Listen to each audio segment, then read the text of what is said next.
He thought he could humiliate anyone, just for laughs.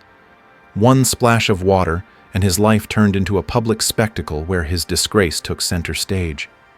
The crowd cheered, the court showed no mercy, and the internet made him the next viral joke. But how did it all go so wrong? Let's start from the beginning. The summer heat in London was intense, and the area around Buckingham Palace was packed with tourists.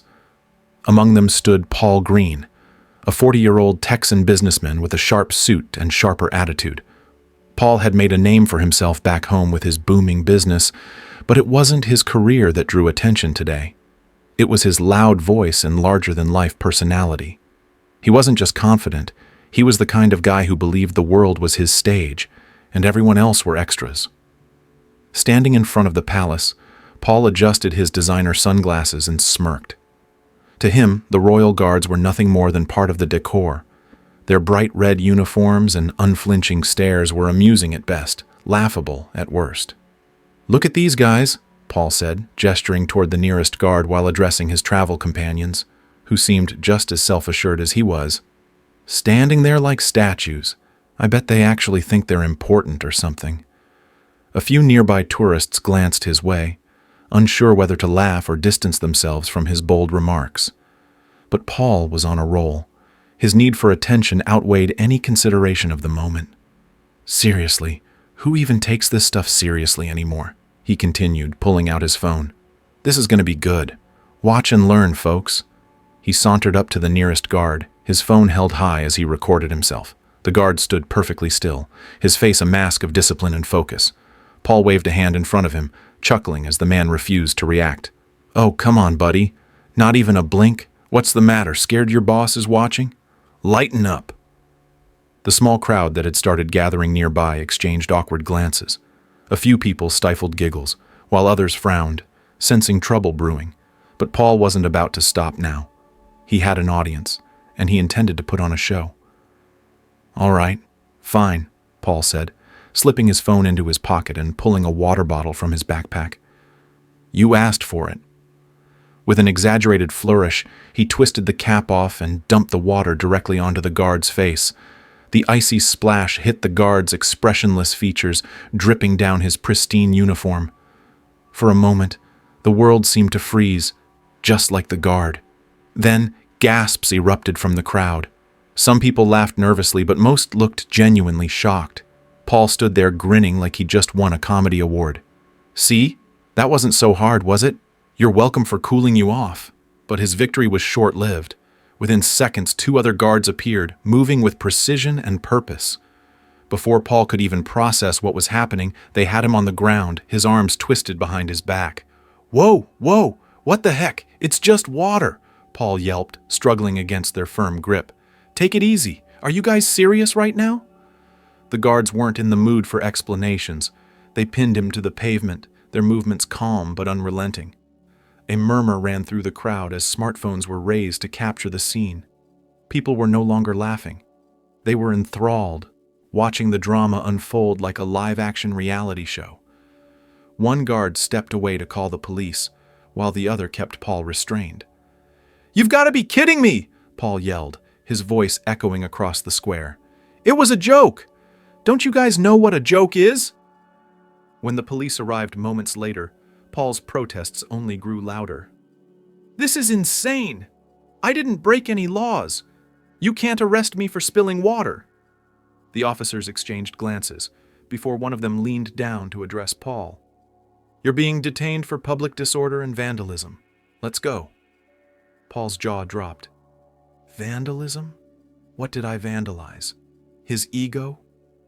As they escorted him to the waiting patrol car, the crowd began to disperse, but not before several bystanders uploaded their videos online. The air buzzed with whispered commentary. "He totally deserved that. Serves him right. What kind of person does that? Unbelievable. Americans think they can do anything." Inside the car, Paul sat fuming, his expensive shirt damp with sweat and frustration. "You people have no sense of humor, you know that? None." Zilch. But the officers didn't respond. The gravity of the situation was beginning to sink in for Paul, even if he wasn't ready to admit it yet. What started as a joke was now spiraling into something far more serious, and there was no turning back. A few hours later, Paul Green found himself sitting in a courtroom, trying to maintain his signature confident smirk. To him, this was just a minor inconvenience, a hiccup in his otherwise smooth trip. Sure, the guards had overreacted, and the police? Way too dramatic. But come on, this was the UK. What was the worst they could do? Write him a ticket and send him on his way? The room was quiet, except for the shuffling of papers and the occasional cough. Paul leaned back in his seat, scanning the ornate room. The wood-paneled walls and old-fashioned decor screamed tradition, something Paul didn't exactly appreciate. Man, they really love their drama over here, he thought, drumming his fingers on the table. Then the door opened, and the judge entered. Paul's smirk faltered for the first time. The man was old, really old, but his eyes were sharp, like he could see straight through Paul's bravado. He adjusted his glasses, took his seat, and motioned for the session to begin. "Mr. Green," the judge began, his voice calm but authoritative, "we've reviewed the charges against you. Before proceeding, I'd like to share some evidence submitted by witnesses." Paul raised an eyebrow. "Sure, Your Honor. Let's see what you've got," he said, leaning forward as if this were some kind of game. The courtroom lights dimmed slightly as a projector flickered on. Suddenly, Paul's own face appeared on the screen, larger than life. The video was crystal clear, captured from multiple angles. There he was, laughing, mocking, and finally dumping the water over the guard's head. His voice echoed in the courtroom. "Relax, man. It's just water. You need to chill." The laughter, the smugness, it all played out like a highlight reel of arrogance. The room was dead silent as the video ended. Paul's confident grin evaporated completely. The judge folded his hands and looked directly at Paul.